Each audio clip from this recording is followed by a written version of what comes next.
Halo TBJ Family, mari kita saksikan video berikut ini. Saya mau bertanya, yang menciptakan langit dan bumi itu siapa? Allah yang menciptakan langit dan bumi. Kalau Yesus? Oke, Yesus adalah Allah yang menciptakan juga. Karena dia adalah firman Allah. Dia kalau adalah Bapak firman siapa? Allah. Nih, saya Kenapa kasih enggak ke tunjuk ayat Bapak? saja. Kenapa enggak ke Bapak? Diam, Bapak diam ya. Ya. Boleh. Bapa, Putra dan Roh Kudus.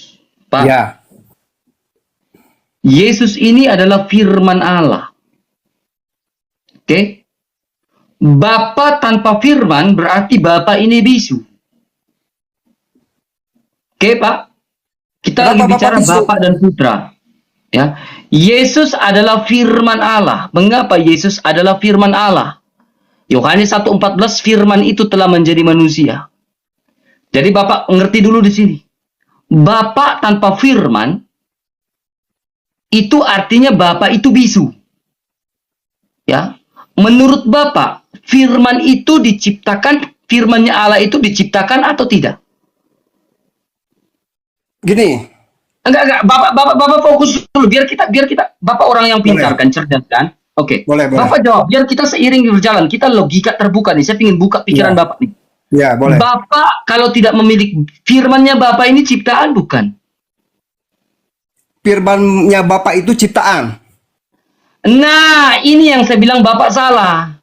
Kalau Bapak mengatakan firmannya Allah itu ciptaan, berarti sebelumnya Bapak tidak memiliki firman. Oke?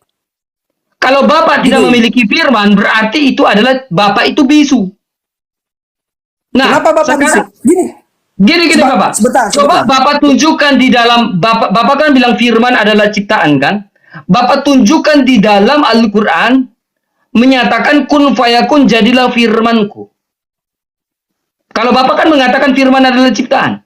Di mana Allah menciptakan, di mana Allah menciptakan firman? Kun fayakun jadilah firmanku. Bagaimana dia menciptakan bagaimana dia menciptakan firman? Sementara dia sebelumnya belum ada firman.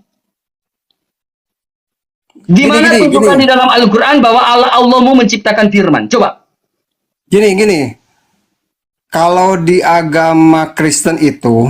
Enggak, coba Bapak bicara dulu agama Bapak. Di mana di dalam Al-Quran Allah mau menciptakan firman? Coba. Sebentar. Kalau jangan kemana-mana, jangan kabur Pak. Karena ini saya ingin buka pikiran Bapak nih supaya kita memulai dengan ajaran Tritunggal. Enggak, saya mau melebar dulu. Jangan melebar, kita berpikir diversi. Saya lagi mengajak Anda untuk berpikir diversi, bukan berpikir konversi. Kita berpikir secara mengkerucut. Di mana di dalam Al-Quran Allah menciptakan firman, jadilah firman kun fayakun jadilah firman. Secara logika dulu Bang, jangan.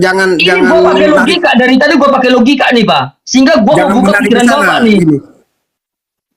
Abang itu, Bang RK itu, dari rahim ibu abang itu dari firman Bapak. Itu kan dari firman Bapak Bang. Semua ini, kita ini semua, itu atas dari firman. Abang RK itu dilahirkan itu, Abang Yosef dilahirkan jadi dari firman Bang. Dari firman, maaf Pak, salah Pak.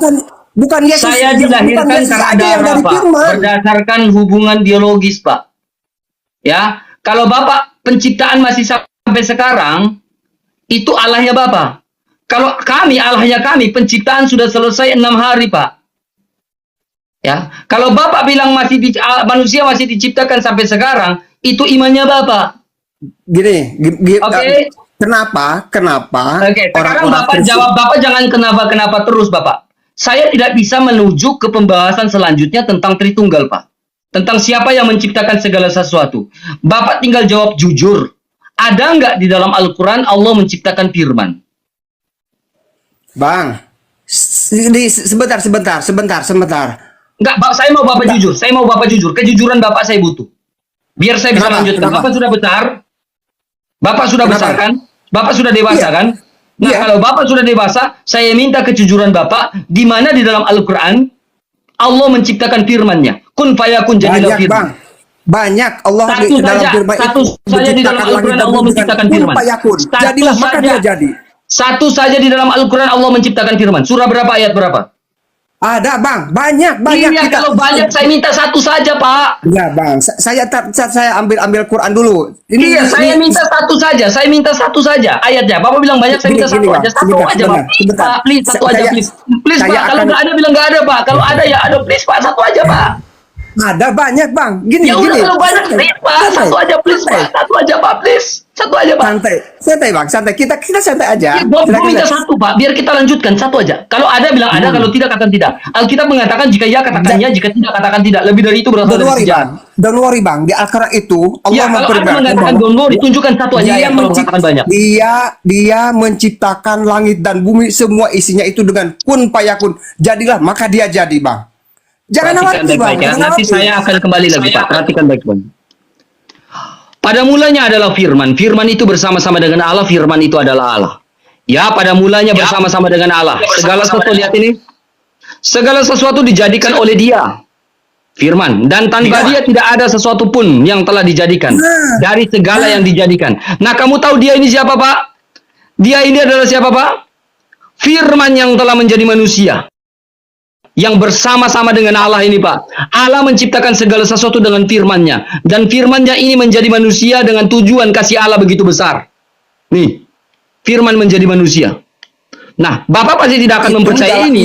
Yang menjadi pertanyaan Itu- saya, Pak. Yang menjadi pertanyaan saya kepada Bapak, tunjukkan di dalam Al-Quran Allah menciptakan firman-Nya. Sehingga karena Anda mengatakan firman itu ciptaan. Ayo, Pak, berdialog yang sehat, Pak. Abang Saya RK kan itu, tunjukkan datanya. Bapak tunjukkan datanya, saya tahu Bang RK itu udah debat pada Gua minta orang data Islam lu semua. dalam Al-Quran. Karena gua udah tunjukin data. Gua minta data lu dalam Al-Quran. Ada nggak? Bang, santai dulu bang. Banyak bang, banyak. Ya, satu aja, banyak. please, dong. Dari firman Allah itu, dari firman Allah itu yang menciptakan langit dan bumi dan semua isinya ada juga makhluk itu dengan kun payakun bang. Santai bang. Ya. Yang jadi pertanyaan saya gini, kenapa bang? Kenapa bang? Santai aja bang, santai. Kenapa bang RK dan bang Joseph semua orang Kristen itu tidak menyembah Bapak? Kenapa dia menyembah Yesus bang? Yang dilahirkan sama Bunda Maria bang? Kamu bisa- Harus pakai logika bang. Sudah. Ya, saya nggak usah menggebu-gebu, Pak. Ya, kalau menggebu-gebu Ya, saya bilang jangan terlalu wasting energy pada saat Bapak sedang melontarkan Ya suatu sama lah. statement tanpa adanya pembuktian ya, karena Bapak tidak menyebutkan dalil satupun dalam Al-Quran, Bapak juga tidak menyebutkan dalil satupun dalam hadis. Oke, kita akan fokus masalah mengenai penciptaan. Abang RK, saya minta tolong Abang RK mungkin untuk buka Amsal 30 ayat 3 sampai dengan 4, Bang RK. Saya minta Siap. tolong. Baik. Kamu bertanya kan, bukti Ya, boleh. Yesus menciptakan langit dan bumi. Saya mau tanya sambil nunggu Bang RK bukakan. Saya mau tanya sama kamu. Yang mengatur alam semesta ketika terjadi badai, cuaca dan seterusnya. Menurut kamu itu siapa? Lihat di sini ya, ayat ketiga sampai dengan 4 kita baca. Amsal 30 ayat 3 sampai dengan 4. Ya, saya tahu perjanjian lama. Kita baca perjanjian lama supaya kita bisa menilai betapa konsistensinya Allah kami. Nanti saya akan buktikan bahwa Tuhanmu nggak konsisten, Pak. Ya. Oke, kita buka Amsal 30 ayat 3 sampai dengan 4. Juga tidak kupelajari hikmat, sehingga tidak dapat kukenal yang maha kudus. Ayat 3. Ayat keempat, kita baca. Siapakah yang naik ke sorga lalu turun? Siapakah yang telah mengumpulkan angin dalam genggamannya? Siapakah yang telah membungkus air dengan kain? Siapakah yang telah menetapkan segala ujung bumi? Siapa namanya dan siapa nama anaknya? Engkau tentu tahu. Pak, saya mau tanya. Kita fokus kepada pertanyaan di situ. Itu kan ada namanya itu gaya bahasa interrogatif ya dalam Amsal 30 ayat 4. Coba di-scroll lagi Amsal 30 ayat 4 di atas, scroll dikit. Nah, di situ dikatakan siapakah yang telah mengumpulkan angin dalam genggamannya? Siapakah yang telah membungkus air dengan kain? Siapakah yang telah menetapkan segala ujung bumi? Dari pertanyaan itu kira-kira kalau misalkan dalam Islam terjawab itu siapa jawabannya, Pak? Kalau dalam Islam Ya, yang justru- telah justru- menetapkan ujung bumi, yang telah membungkus air dalam artian air itu bisa diatur, badai itu bisa diatur, itu siapa? Ya Allah Subhanahu wa taala, Bang. Allah Subhanahu wa taala. Oke, kita buka lagi Bang RK minta tolong surah kitab Nahum. Nahum 1 ayat 3. Dalam perjanjian lama kita buka, ini kronologis teman-teman ya. Kronologis teman-teman. Sepakat ya, jawabanmu masih tetap ya Allah. Nahum 1 ayat 3 kita baca. Iya. Di situ dikatakan Tuhan itu panjang sabar dan besar kuasa, tetapi Ia tidak sekali-kali membebaskan dari hukuman orang yang bersalah. Baca. Ia berjalan dalam puting beliung dan badai, dan awan adalah debu kakinya. Sepakat bahwa Allah bisa mengatur alam semesta sampai dikatakan secara perumpamaan. Nanti kita buktikan, nanti ada di dalam perjanjian baru peristiwa nyata di mana sesosok ilahi bisa berjalan dalam puting beliung dan badai. Sepakat ya, ini adalah Allah. Sepakat ya. Sepakat ya, Allah mengatur puting beliung, Allah menundukkan badai. Badai itu puting beliung hanya takluk kepada Allah. Allah Subhanahu wa taala mengatur Allah seluruh Subhanahu alam wa jagat taala. raya. Good. Tolong Bang RK buka perjanjian baru sekarang. Lukas 8 ayat 24. Perjanjian baru ya. Selesai. Berarti Boleh, perjanjian lama dengan Al-Qur'anmu itu yang datang belakangan setelah perjanjian lama sepakat bahwa Allah. Kita lihat dalam perjanjian baru yang kalian tolak. Ya, Lukas 8 ayat 24. Oke, kita baca Lukas 8 ayat 24. Maka datanglah murid-muridnya membangunkan dia, katanya, ini kata murid-murid kepada Yesus, Guru, Guru, kita binasa. Yesus pun bangun lalu menghardik angin dan air yang mengamuk itu, dan angin dan air itu pun reda dan danau itu menjadi teduh. Pertanyaan saya once again sesuai dengan jawaban kamu 3 kali. Yang mampu untuk menundukkan badai, yang mampu untuk meredakan, bisa mengatur alam semesta, itu Allah atau siapa? Allah Subhanahu wa taala. Allah Subhanahu wa taala. Yasu'ahu Allah. Baca di situ. Selesai. Iya, Yesus makanya, adalah Allah. Kurang. Gini, Bang. Salah, Bang Kamu prediksi masih Abang denial. itu. Kamu masih denial. Oke, Bang RK, saya minta tolong bukakan surah Al-Qur'an. Sekarang kita main ke Al-Qur'an. Kamu kan dari tadi nggak pakai dalil ya? Saya yang sudah menetap dalil Islam 2 tahun saya masih hafal. Buka surah Al-Baqarah, surah kedua ayat 210.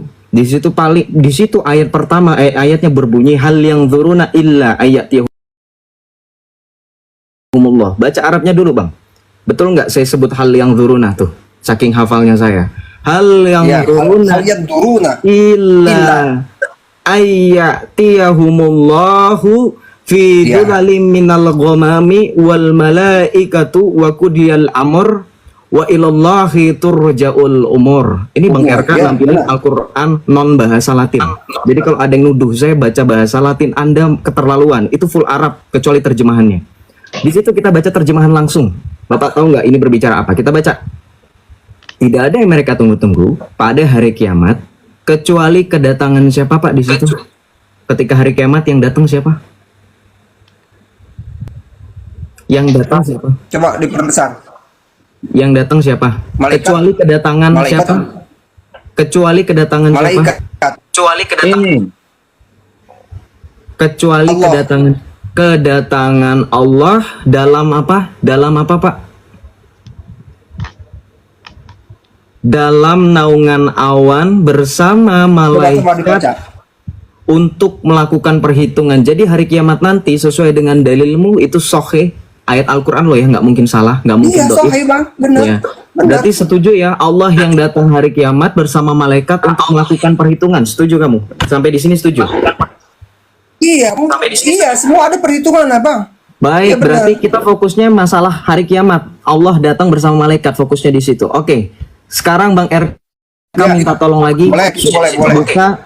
Buka surah Al-Quran, surah Al-Fajr.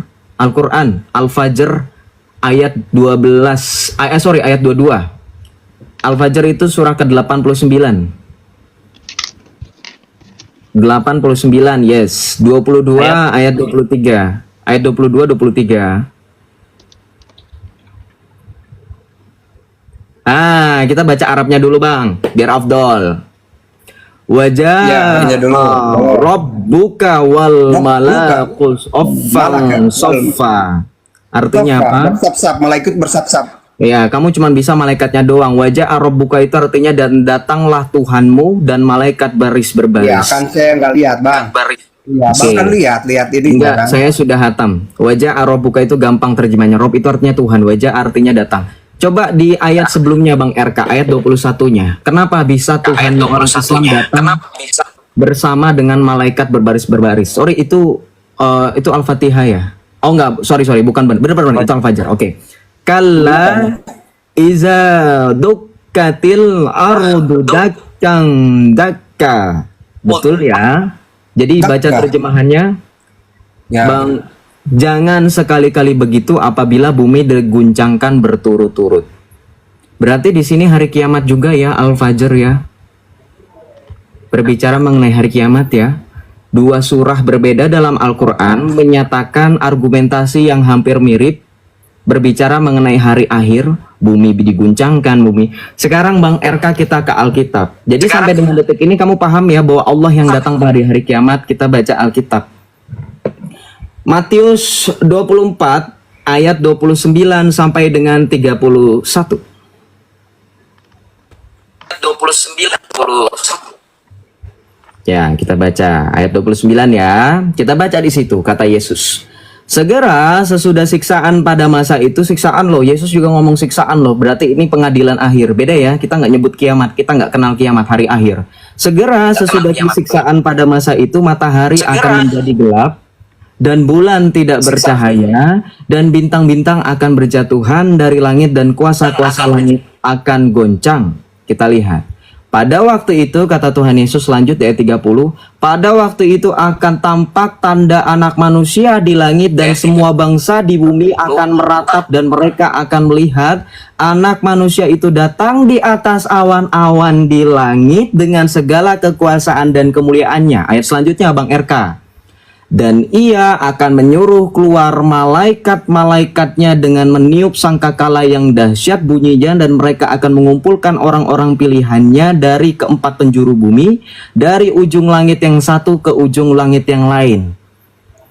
Yang menjadi unik adalah Yesus di sini mengatakan dia yang akan datang. Bahkan di situ digunakan kata anak, the son of man, anak manusia akan datang di atas awan-awan di langit bersama malaikat-malaikat. Kamu baca.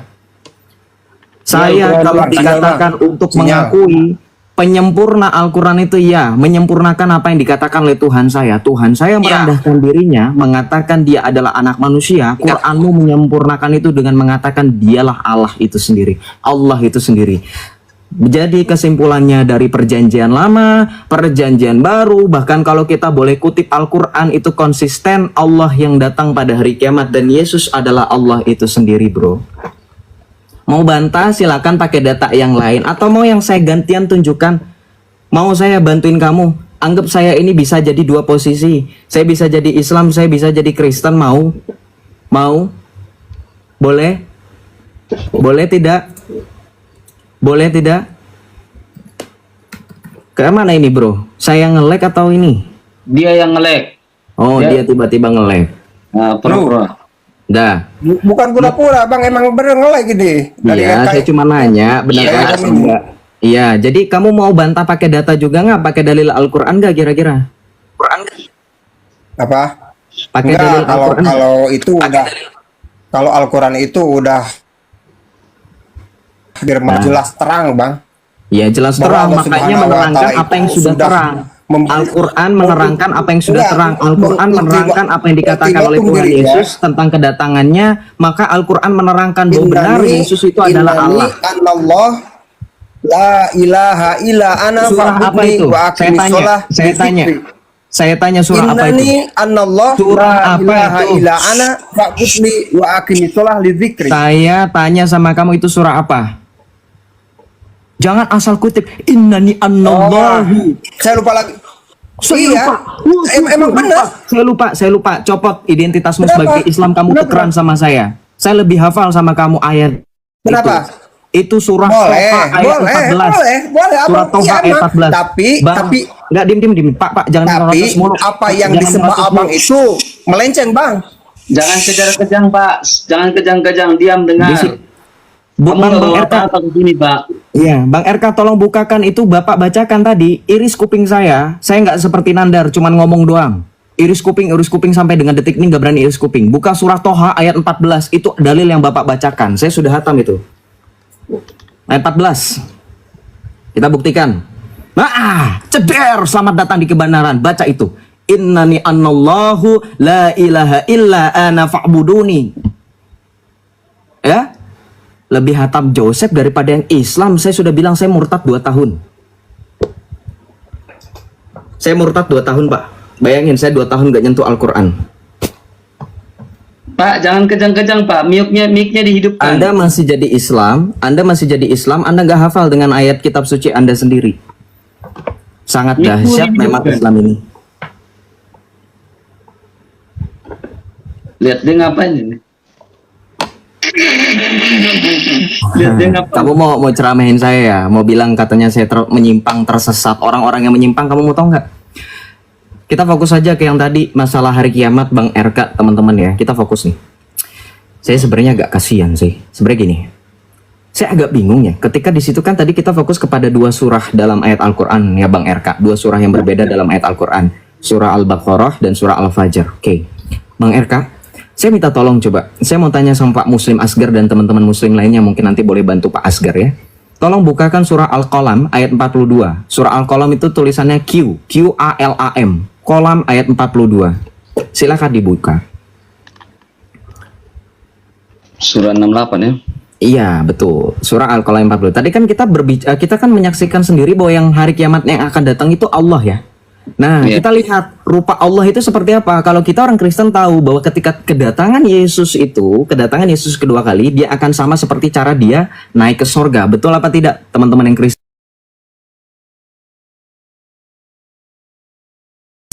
Betul. Kisah Para Rasul 1 ayat 11 dikatakan oleh para malaikat ketika orang-orang Galilea meratapi kenaikan Yesus di sorga, dikatakan oleh para malaikat, hai orang-orang Galilea, mengapakah engkau melihat ke langit, meratap di langit? Yesus ini yang naik ke sorga, ya, akan datang dengan cara yang sama seperti kamu melihat dia naik ke sorga. Nah, jadi nanti kita nggak bingung, oh jadi ketika Yesus datang kedua kalinya ke dunia, seperti apa cara dia naik ke sorga? Berarti dengan kemuliaan tadi, dengan kemuliaan. Kita lihat di surah Al-Qalam. Saya mau naikkan orang Islam dulu, Bang RK. Gak enak kalau nggak ada orang Islam. Kayak kita tadi bilang monolog lagi. Gak enak kalau nggak ada orang Islam. Tadi orang itu sudah jatuh dia. Kita lihat nanti rupa. Kita kan, saya tadi sudah bilang komprehensifnya. Kalau Anda tanya bagaimana nanti rupa Yesus pada saat kedatangan kedua kalinya Joseph, sudah ada dalilnya. Kisah Para Rasul 1 ayat 11. Kemudian Matius 24 ayat 29 sampai 31 tadi. Nah, saya mau tanya orang Islam, rupa Tuhanmu ketika datang ke dunia ini pada hari kiamat itu seperti apa? Sudah terbuka oleh Bang RK, terima kasih. Itu surah dalam Al-Quran juga sama. Penonton setia TBJ, bagaimana pendapat kalian mengenai video tadi? Silahkan masukkan di kolom komentar. Menanggapi dialog tadi, setiap kita, orang yang percaya kepada Yesus, mengetahui bahwa Yesus bukan dari dunia ini, tetapi ia adalah firman yang datang dari Sang Bapa. Yesus adalah Allah yang datang ke dalam dunia. Tujuan kedatangan Yesus dalam dunia dicatat dalam Lukas 19 ayat 10 dikatakan, Anak manusia datang untuk mencari dan menyelamatkan yang hilang. Inilah tujuan kedatangan Yesus. Setiap manusia telah berbuat dosa dan kehilangan kemuliaan Allah, sehingga ia datang menyucikan manusia dengan darah pengorbanannya, dan ia telah naik ke surga menyediakan tempat bagi setiap orang yang percaya kepadanya. Yesus berjanji akan datang kembali. Salah satu ayat yang mencatat hal ini terdapat dalam Matius 16 ayat 27. Sebab anak manusia akan datang dalam kemuliaan Bapanya, diiringi malaikat-malaikatnya. Pada waktu itu, ia akan membalas setiap orang menurut perbuatannya. Terima kasih untuk teman-teman TBJ yang senantiasa mendukung channel ini. Tuhan memberkati kita semua. Shalom.